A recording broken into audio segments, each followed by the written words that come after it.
All right, let's get started. Hello, everybody. Welcome to BMI 6018. This is the Python for clinical users, and it's also sometimes referred to as the light course. It's not as challenging as the data science track that's going on. And I'm your instructor. I'm Chad. There's a link in the welcome section. That's not it. It has details about me, but just to show you a picture of what I look like. Just pull this up. So this is me.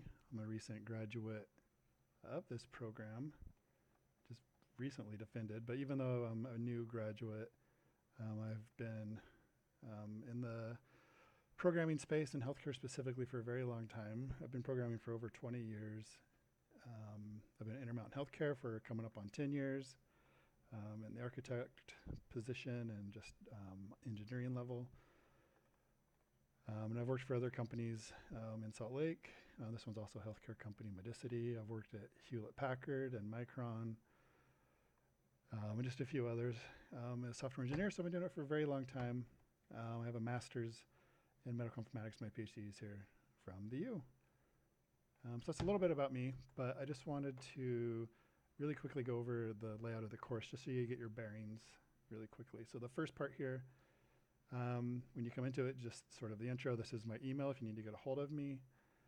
And then the syllabus is the main part, at least where you want to focus your first week's effort. Ideally before we come to class, just so you know what you're getting into. Again, this is my email. If we need to have a face-to-face, we can. Most likely it's going to be, WebEx or a phone call or a VoIP or some sort of session like that. This is the course description. It comes out of the catalog. It's what you would have saw when you signed up for the course. These are the specific objectives that we have to do in this course. You can look these over. I'm not going to go through all of them point by point. But I will say here that I've inherited this class from Brian Chapman, who taught it in years past. And when inheriting it, I've been asked to sort of make this version of the course, this section, a little bit easier than it has been in the past. So I've gone through his material and kept what I could, and I'm redoing a decent portion of it, and we're trying to make it a little bit simpler. So we'll have the same course objectives as we've had before, because those are what have been approved by the curriculum committee, but we're going to do it in an easier, hopefully, way for you all. And one of those changes we've made is we're going to be using VS Code. Here's the link. You can go download and get it. And then there's a textbook that I'll refer to sometimes, not a lot. This is the link to go get it off Amazon. You can find it wherever you want. And honestly, the version doesn't matter. I just wanted to make a little disclaimer that only about half of the modules will refer to content in this book. And so I don't want students getting frustrated with having to buy a book that we only use half the time or less. So I'll leave it up to you individually as a person to decide if you want to get the book or not.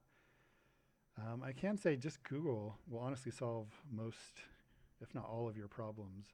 So it depends on what kind of learner you are. I prefer Googling just things up myself. In the programming world, things change so much. As soon as that book is printed, it's already out of date. And it's not an exaggeration. It's literally already a few versions behind this book of the latest versions of the software we'll be using. And for this course, we're just going to be doing basics. So I think Google is going to be pretty easy and straightforward for you, but you can decide for yourself how you like to learn. And then the part you'll probably care about the most is looking here at our sort of weekly blow by blow here. And this is the first week here we're looking at, where it's really just you looking over this course, making sure you're signed up for what you want to do, and it's not going to be too challenging for you. So it's organized by the module or week number, the actual date. Some of these classes will be in person, though you don't have to come in person, because I will be simulcasting on like WebEx, and I'm also going to be recording all of the sessions, just like this one you're watching now. It's going to be recorded, and then I'll post those recordings. These in-session dates are, for you to come ask questions, and we can get to know each other a little bit better. And those ones are highlighted here in yellow, and then the room number. So this is over at the 421 Wakara Road, and this is the time in the room. And then so here's the topic. Here's what we are going to do at a high level for each of those weeks. And there's actually more material showing. I think we got truncated a little bit. There we go. So we got to scroll over a little bit here. So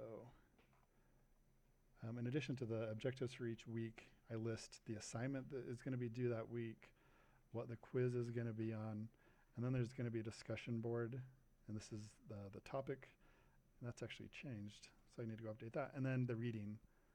So this week we just needed to read the syllabus, introduce yourself, and just acknowledge that you're I've read the syllabus, and then likewise you can see chapter 1, discussion, assignment, quiz, and then so on and so forth. So it's going to continue for all of those weeks.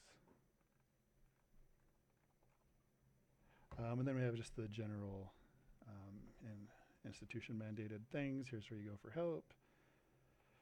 Here's the conduct code, making sure you're not cheating, things of that nature, what happens if you're caught cheating.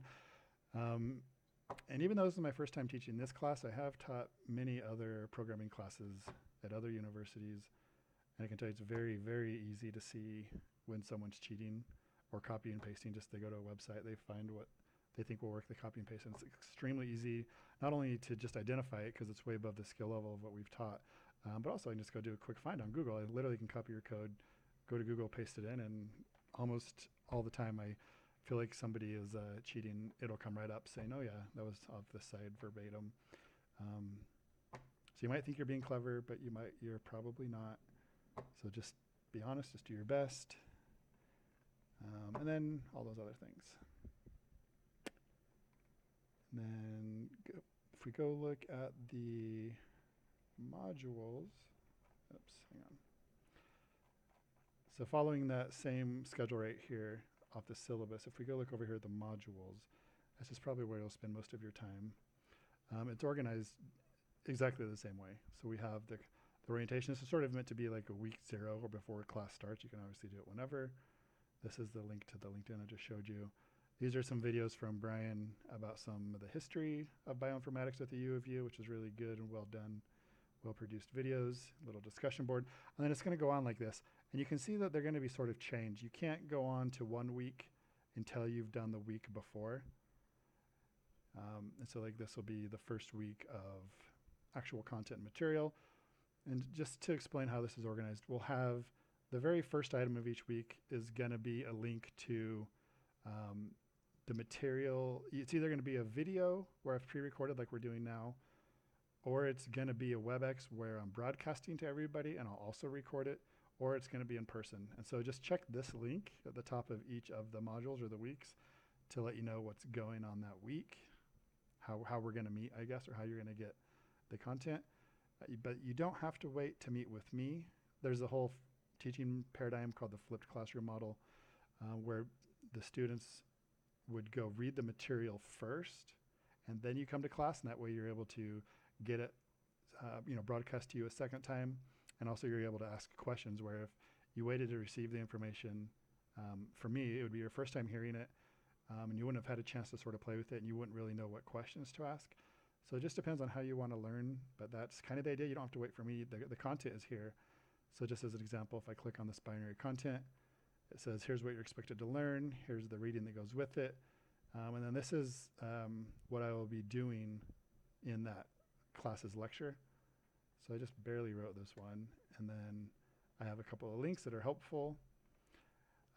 And then I go through all the material, and I'll do it in video, but it's basically going to be this same stuff. And just as an aside, if you see all these hash tags or these number signs right here, it's a pretty good indication that this is Python code. You can see here there's some code statements in there.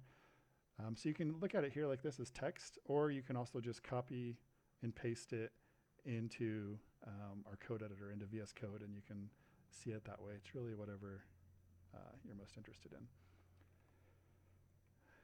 And if there's anything that goes along with that content, it'll be underneath it and indented like this. There's a couple of supplementary things that'll help you with that content. And so this one has 2 different content sections. There's the one on binary, and then there's the other one, which is getting your development environment set up. How do we install VS Code? How do we get the Python interpreter and the linter and the extensions all set up? So that one's going to be here. I just lost power, I think. Oh my gosh. Hang on. Oh, geez, it's storming outside. My computer died for a second. Okay, and then I always put it with the assignment after that, and then a quiz, and then the discussion. So I try to put them in that order: content, assignment, quiz, and discussion, with the links of how you're getting the material up above. And then that's the idea. Some of these I might close off because I haven't had a chance to build out all of the material yet. So if you see something closed, it just means I haven't got that far yet. So example, like this data type quiz, there's 0 questions in there. So I have to go through and build the quiz and, you know, stuff like that. So yeah, they're all built out the same way, and that's basically it. So if you have any questions, you can shoot them to me or to our TA, or on the discussion board, or email, I guess. Email is probably the fastest if you wanted to get to me, because my phone is connected with my U of U email account. And it will just get to me real quick. And there you go. If you have any questions, just drop me a line.